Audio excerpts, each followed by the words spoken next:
আসসালামু আলাইকুম everyone, welcome to Mithila's লাশ লাইফ। আমরা সেই দিন চলে গিয়েছিলাম যমুনা ফিউচার পার্ক আমার নিউ ফোন কিনতে। অনেক দিন ধরে আমার ইচ্ছা ছিল ভিভো V50টা কিনবো, আর এখন যে দেখি নতুন এসেছে ভিভো V60। তো আমরা নিউ ভার্সনটাই নিয়ে নিলাম। আর ফোন কেনা শেষে আরহাম আবার তার জন্য কিছু কিনতে চাচ্ছিল, তো আমরা মিস্টার DIY গেলাম, টুকিটাকি কিছু শপিং করলাম। আর এটা হচ্ছে পরের দিন, যেহেতু সে আমাকে ফোন কিনে দিয়েছে, তো আমি ভাবলাম যে স্পেশাল কিছু রান্না করি তার জন্য। বেশিরভাগ টাইম পোলাও মাংস করে ফেলি আর বিরিয়ানি করে ফেলি, তো আজকে ভাবলাম বিরিয়ানি আর করবো না, মোরগ পোলাওটা করি। প্রথমে আমি টক দই, হলুদ, মরিচ, গরম মশলা এটা দিয়ে আমি চিকেনটা ভালোভাবে ম্যারিনেট করে রেখে দিয়েছি। আর তারপর আমি বেরেস্তার জন্য পেঁয়াজ ভেজে নিচ্ছিলাম। এইটা ব্লেন্ড করে তারপরে মোরগ পোলাওয়ে দিব।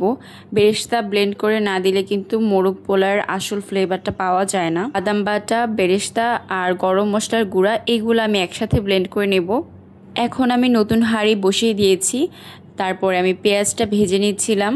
তারপরে পরিমাণ মতো আদা রসুন দিয়ে আবার বেশ কিছুক্ষণ ভেজে নেব, যাতে আদা রসুনের কাঁচা গন্ধটা চলে যায়। তারপরে আগে থেকে ব্লেন্ড করা যে বেরেস্তার পেস্টটা ছিল সেইটা আমরা পুরোটা দিয়ে দিব।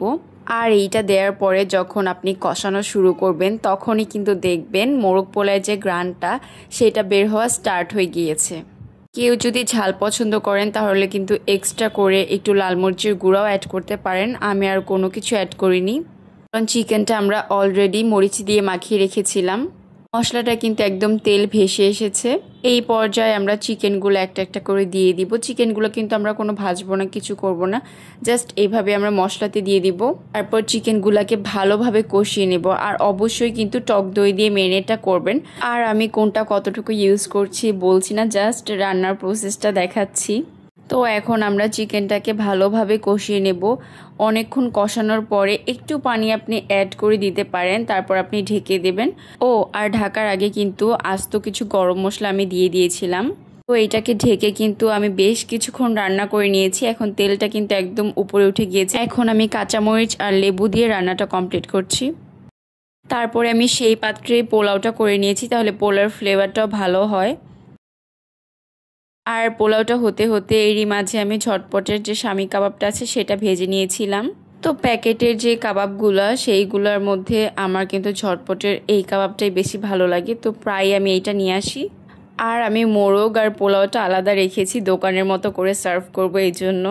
আর এখানে কাবাব ভাজাও শেষ, সব কিছু কমপ্লিট হয়ে গেছে মোটামুটি। আর আমি এখানে আমার ফেভারিট সালাডটা বানিয়ে রেখেছিলাম। আর এই মোরগ পোলাওয়ের গ্রানটা ট্রাস্ট মি, একদম দোকানের যে মোরগ পোলাওয়ের গ্রান সেরকম হয়েছিল। আর তারপরে আমি আমার খাবারটা সার্ভ করে নিলাম। তো প্রথমে আমি পোলাওটা নিয়েছি। পোলাওটা তখন বেশ গরম ছিল, তাই দেখতে ঝরঝরা লাগছিল না, কিন্তু পরে এটা ঠিক হয়ে গিয়েছে।